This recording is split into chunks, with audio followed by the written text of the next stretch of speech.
اس دنیا میں سب سے بہترین شخص وہی ہے جس کو اس بات کی سمجھ آ جائے کہ میرا اللہ اس کائنات کی ہر چیز پر قادر ہے، میرا اللہ غفور الرحیم ہے۔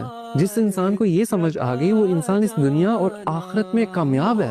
ایک دفعہ آپ صلی اللہ علیہ وسلم کی محفل میں ایک بدو آ گیا۔ اس زمانے میں بدو ان لوگوں کو کہا جاتا تھا جو جاہل تھے۔ جب وہ شخص آپ صلی اللہ علیہ وسلم کی محفل میں آیا تو اس نے پوچھا کہ آپ صلی اللہ علیہ وسلم آخرت میں حساب کتاب کون کرے گا؟ تو آپ صلی اللہ علیہ وسلم نے فرمایا کہ آخرت میں تو حساب کتاب اللہ کریں گے۔ تو اس بدو نے دوبارہ پوچھا کہ اللہ کریں گے حساب کتاب؟ آپ صلی اللہ علیہ وسلم نے فرمایا ہاں اللہ کریں گے۔ یہ بات سن کر وہ بدو مسکرایا اور کہنے لگا کہ آپ صلی اللہ علیہ وسلم مجھے اجازت دیں، اور وہ وہاں سے اٹھ کے چلا گیا۔ اب کچھ صحابہ جو اس محفل میں بیٹھے ہوئے تھے ان کو اس بات کی سمجھ نہیں آئی۔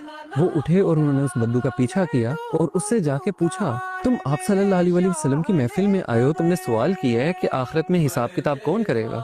آپ صلی اللہ علیہ وسلم نے تمہیں جواب دیا کہ اللہ کریں گے، تم مسکرا کے اٹھ کے کیوں آ گئے ہو؟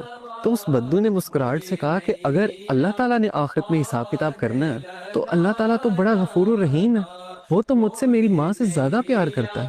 کیا اب میری ماں مجھے جہنم کی آگ میں جلا سکتی ہے؟ جب میری ماں نہیں جلا سکتی تو وہ رحیم و کریم میرا مالک میرا اللہ مجھے کیسے جہنم کی آگ میں پھینک سکتا ہے؟ تو وہ صحابہ آئے آپ صلی اللہ علیہ وسلم کے پاس اور بولا کہ آپ صلی اللہ علیہ وسلم اس طرح ہم اس بدو کے پیچھے گئے تھے، اس نے یہ بات کی ہے کہ اللہ تو بڑا رحیم ہے۔